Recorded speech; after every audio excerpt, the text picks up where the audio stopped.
Right, they live. Ram.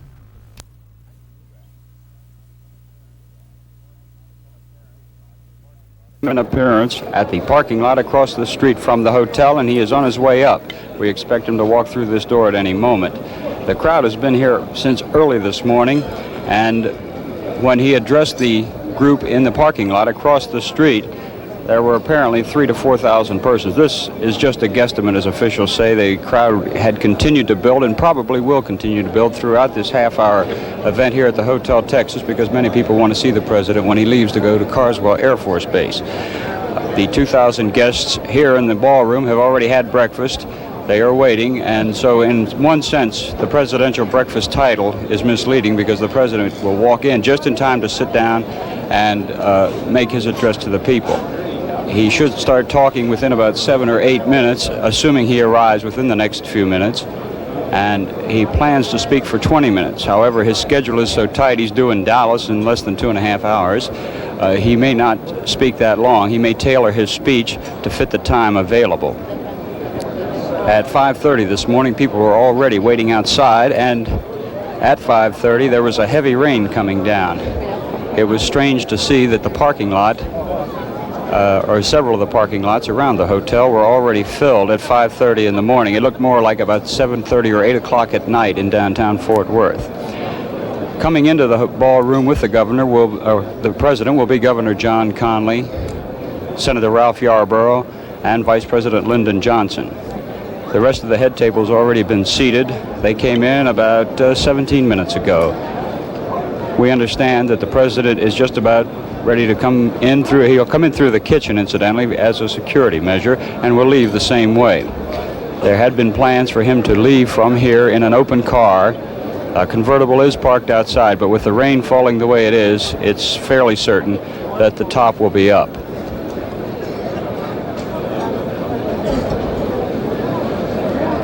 His route to Carswell is as follows, for those who may want to get a chance to look at him when he leaves the hotel here. Up Main Street to Belknap, then out Belknap to Jacksboro, out Jacksboro to River Oaks Boulevard, then to Roaring Springs Road, and on to Carswell Air Force Base.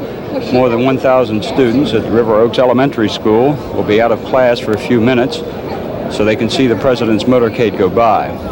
At Carswell, they were aboard Air Force One, that's the president's jet transport, fly to Dallas for a greeting there. And for our Dallas viewers, the motorcade downtown will go Lemon to Turtle Creek, then down Cedar Springs to Harwood, down Main, circle the courthouse, then out Stemmons Freeway to the Trade Mart. After the Dallas appearance, of course, he goes to Austin, where tonight there will be a $100 a plate fundraising dinner, the only event that's tagged as political in his tour of Texas. However, there is feeling that by some, especially his critics, that the entire trip through Texas, the 2-day 5-speech tour, is political in that he's mending political fences here in Texas. Normally, a trip from the marquee downstairs up here takes about 30 seconds, but we assume he shakes hands with everyone in sight. And we've just had word that he is entering now. We have not seen him yet, but we'll stand by and let you know as soon as we do see him coming.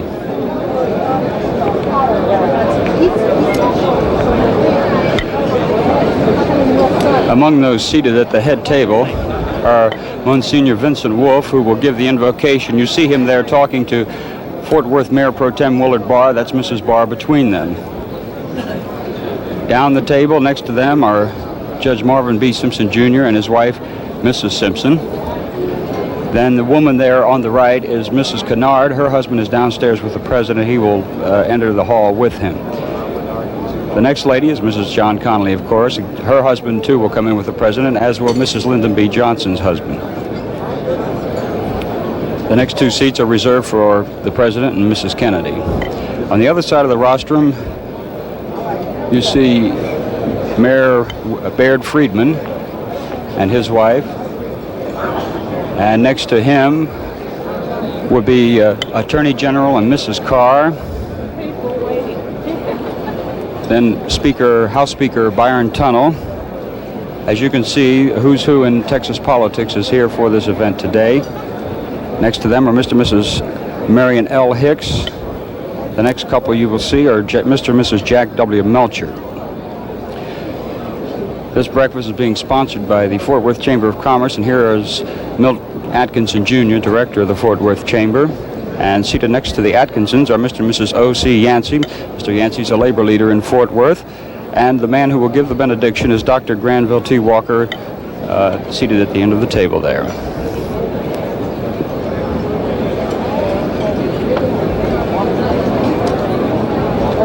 We've had several false starts, so to speak, that the president is coming. When he does, of course, there will be a large round of applause, and the Eastern Hills High School Band, 79 members, will break out with Hail to the Chief, so you'll have no doubt when he does arrive.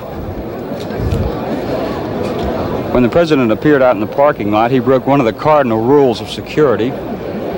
In fact, he broke it 2 or 3 times. He went out into the crowd, and of course Secret Service men find this the most nervous time of any presidential appearance. As long as the Secret Service men can keep the crowd away from the president, they have a good chance of protecting him. But once he moves into a crowd, the Secret Service men are nearly immobilized in protecting him. Another rule is that anyone who approaches the president should have both hands visible and empty. And as you can tell in a crowd, there's no way to determine that. So whenever the president does move out into a crowd for handshaking and backslapping and exchanging pleasantries, he is always at the mercy of the crowd, and the Secret Service is at its least effective position.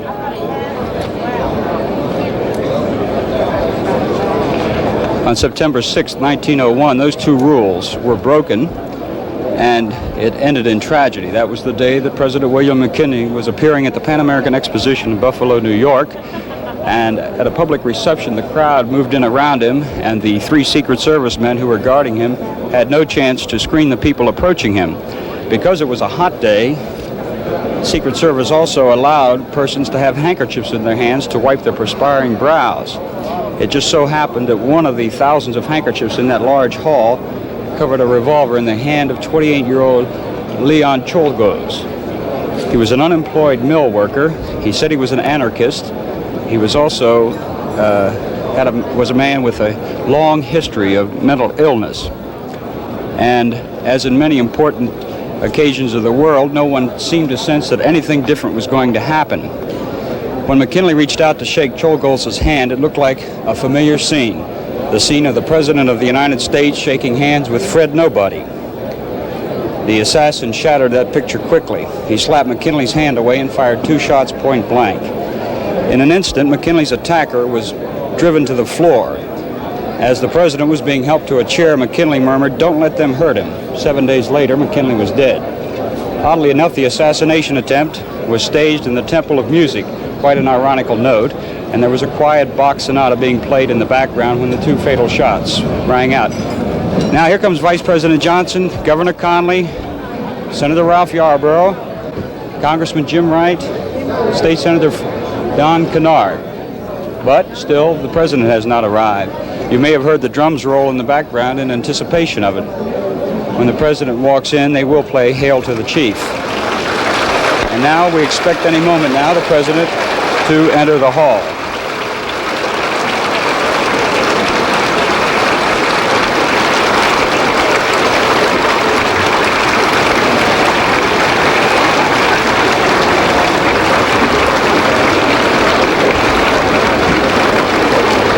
From our vantage point, we can see a flurry of activity by Secret Service men in the kitchen, so we assume that as soon as the head table is seated, that is Governor Conley, Vice President Lyndon Johnson, Senator Yarborough, and State Senator Don Kennard, and Congressman Jim Wright, the president will enter the ballroom.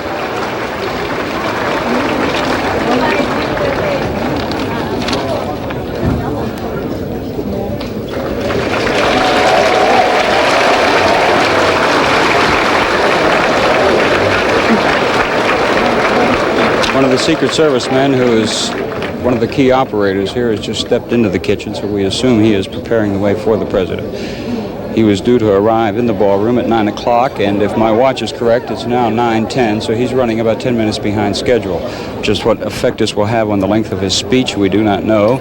As we said earlier, normally in such instances, the speech is tailored to fit the time available, and there's not much time available. Here comes the President.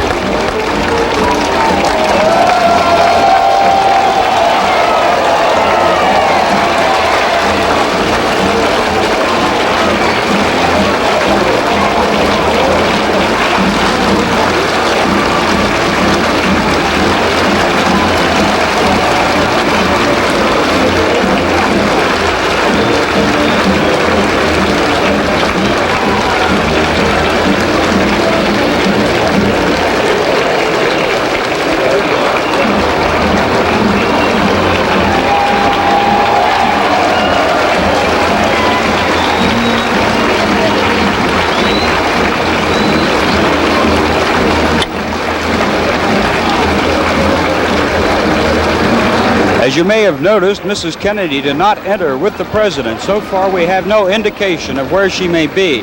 And I can tell you from where we are standing, there are quite a few ladies who appear to be quite disappointed that Mrs. Kennedy is not here. I am sure that if she does not appear, the President will explain the reason for her absence.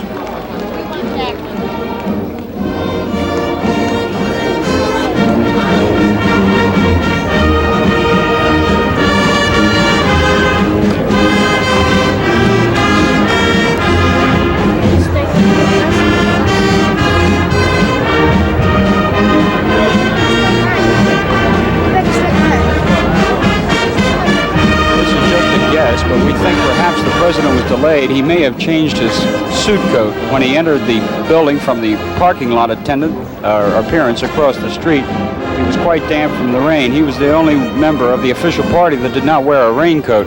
But as he walked by me here, I noticed that his coat was dry and there were no rain spots on it, so he may have gone to his suite to change the suit coat.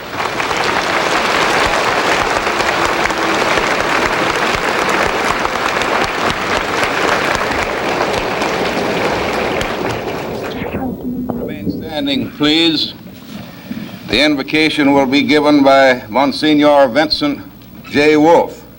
Monsignor Wolfe.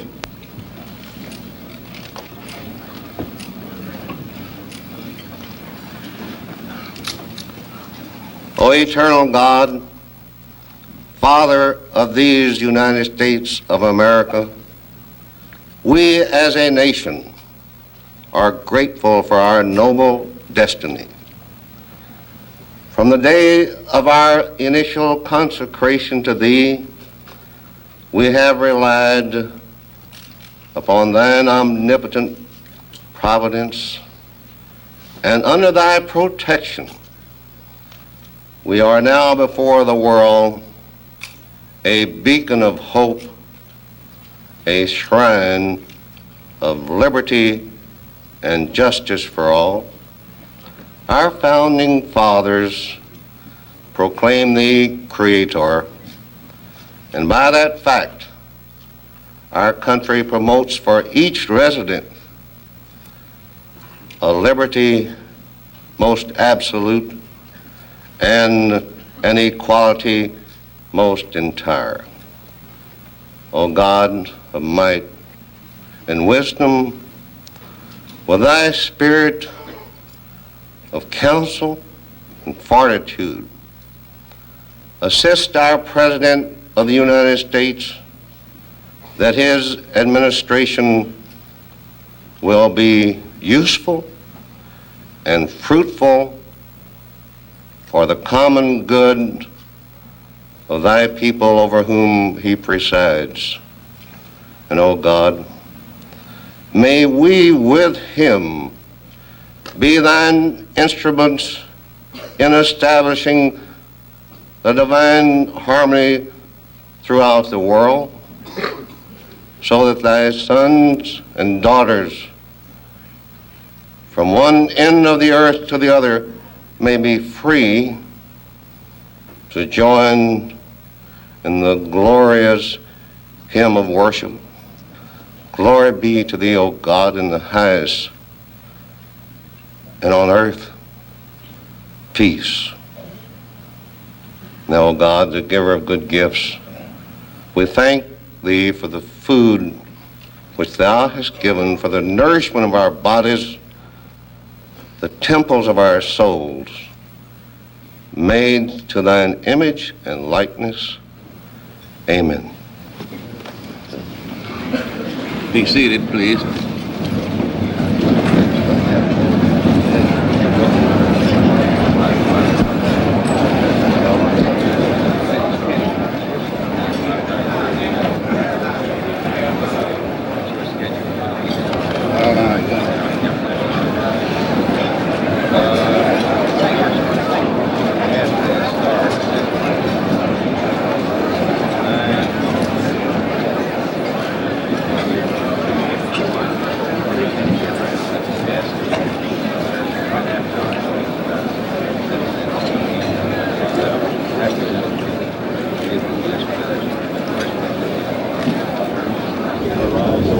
There's a lull in the program here as the next item on the agenda is straightened out. We still have no word from Secret Service men or White House aides as to why Mrs. Kennedy is not present at the breakfast. The man who introduced Monsignor Wolf was Raymond Buck, president of the Fort Worth Chamber of Commerce.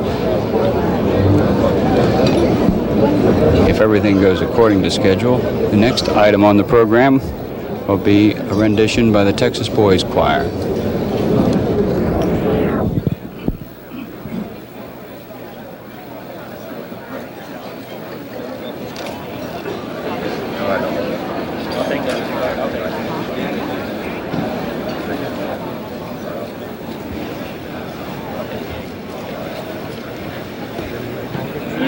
If you will.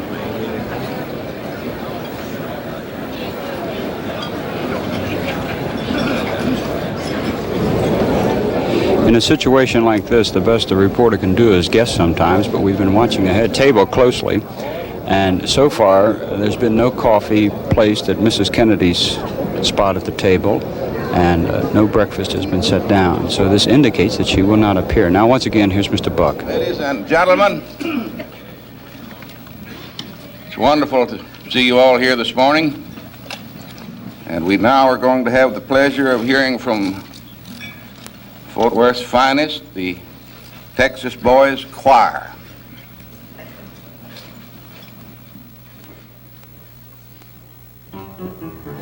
The eyes of Texas are upon you, all the livelong day. The eyes of Texas are upon you, you cannot get away. Do not think you can escape them at night or early in the morn. The eyes of Texas are upon you, till Gabriel blows his horn.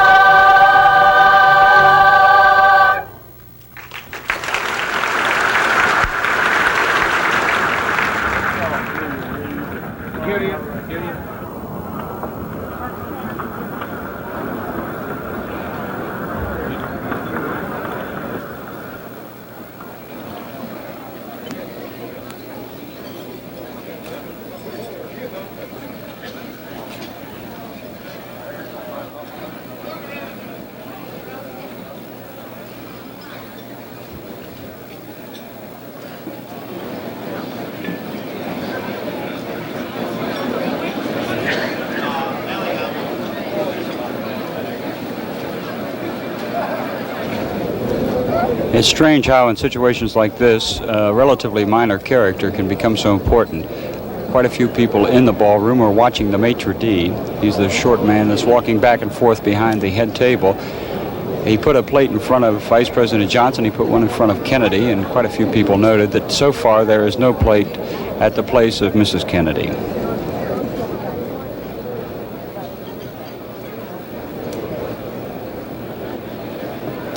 Now he's pouring coffee. As he moves down the line again, he did not stop at Mrs. Kennedy's place.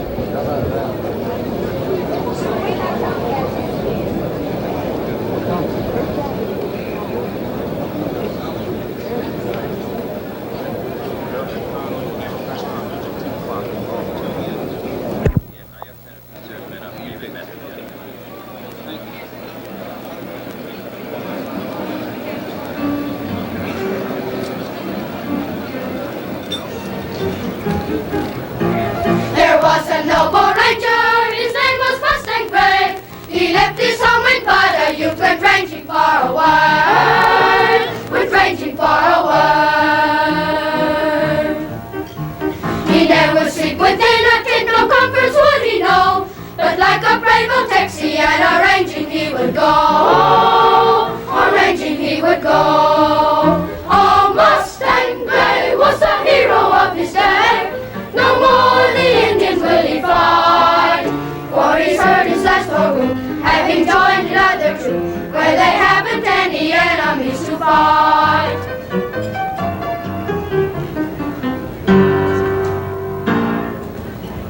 When Texas was invaded, they captured Mustang Gray. He wore the yoke of bondage through the streets of Monterey, the streets of Monterey. In came a señorita before the light of day, who opened wide the prison door and led him on his way, and led him on his way. Oh, Mustang Gray was the hero of his day, no more the torrents will he fright, for he's heard his elder band, and he's ranging in a land where they haven't any enemies to fight.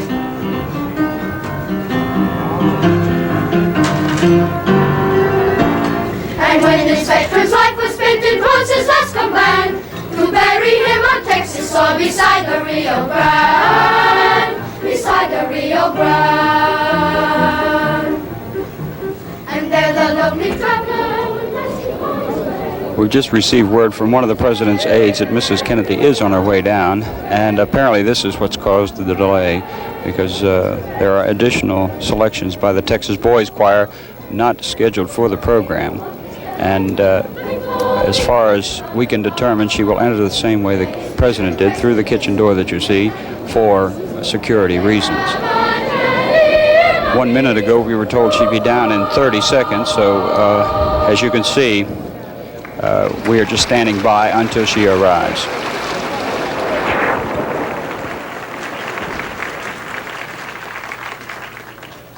Now, ladies and gentlemen, it is my distinct privilege to introduce or to present to you the guests at the head table, leaving for the moment those that you'll hear from later. First of all, it is a personal pleasure for me to present the most gallant, able Texan of them all, one who has done so much for Texas and America, the distinguished Vice President of the United States, Lyndon B. Johnson.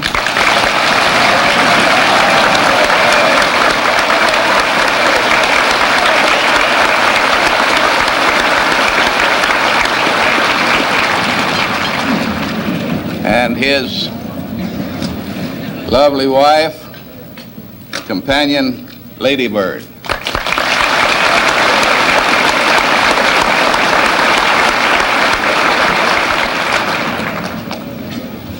Next, we have the pleasure of presenting Fort Worth's own, the talented Governor of Texas, Governor John B. Connally.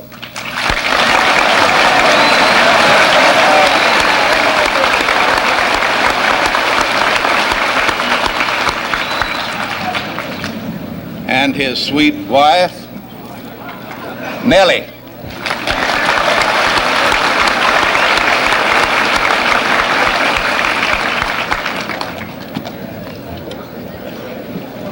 We're honored to have with us today the distinguished and able senior citizen of Texas, Senator Ralph W. Yarborough.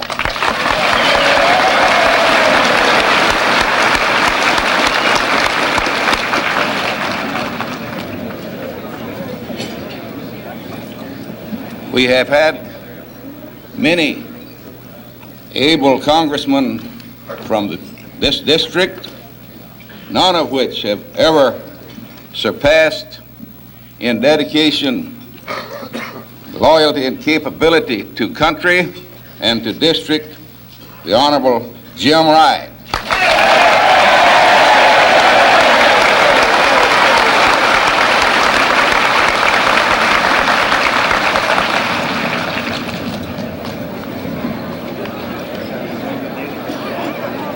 Next, we have the distinguished West Texan, the people's lawyer, Attorney General Wagoner Carr.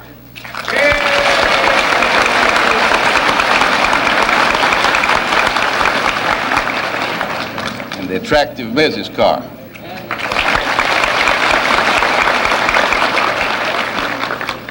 Guiding our House of Representatives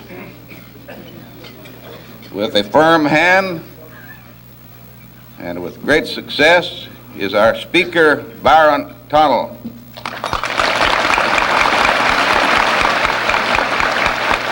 And his wife, Mrs. Tunnell.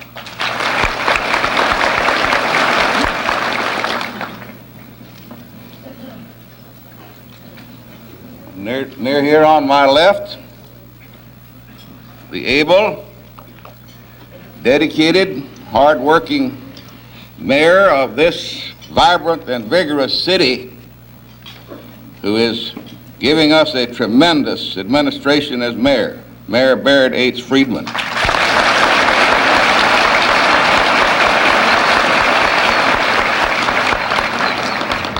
And his wife, Mrs. Friedman.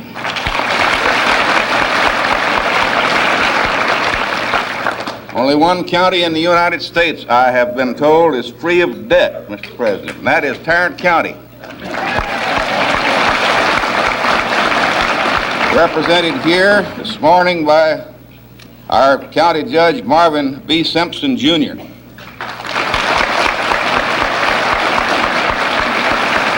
And Mrs. Simpson.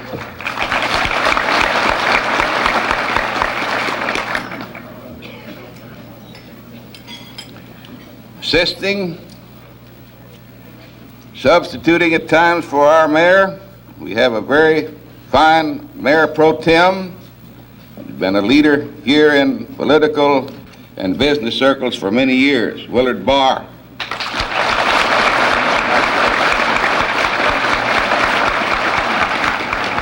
And Mrs. Barr.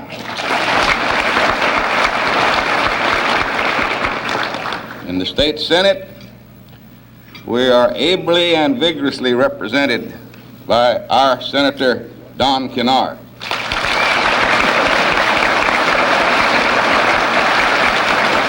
And Mrs. Kennard.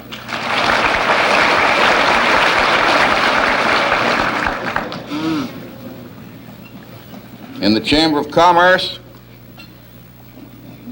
my work has been made easy by the able assistance of the vice presidents and the staff, directors, members. Here this morning, it is my pleasure to introduce Mr. Marion L. Hicks, Vice President of the Chamber of Commerce,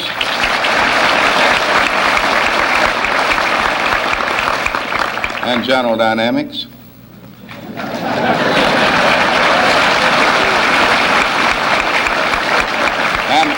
And Mrs. Hicks.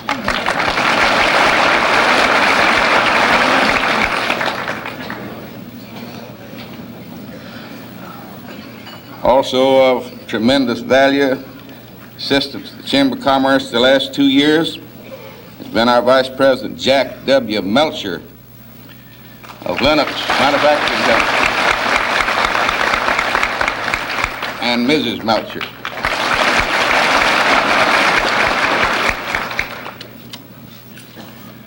A fellow who really does the hard work at the Chamber of Commerce, and who I believe is, well, he's finally come up to take his seat. He's been out there working.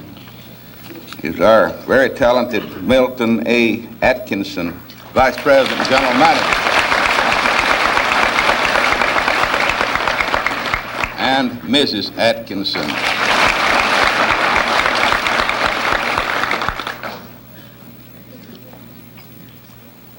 The Central Trades Council and the building and construction trades are ably represented here in Fort Worth by Mr. O.C. Yancey, President, Central Trades Council,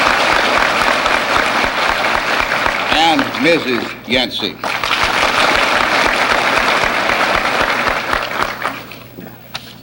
Completes the introductions, except for those who have spoken or will speak later.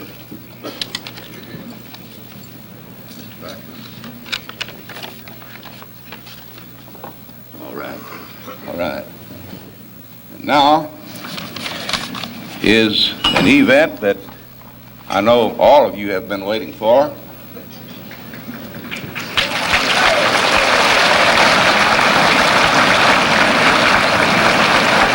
know what I mean.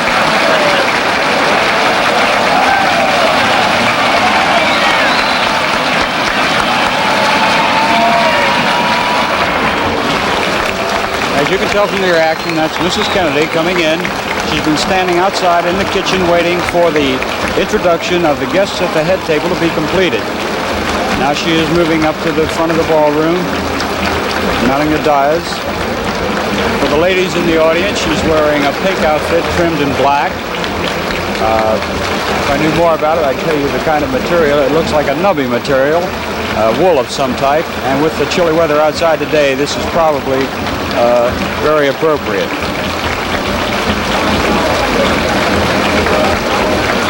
There's some very happy women here today who made the trip down to see her, and now they've seen her.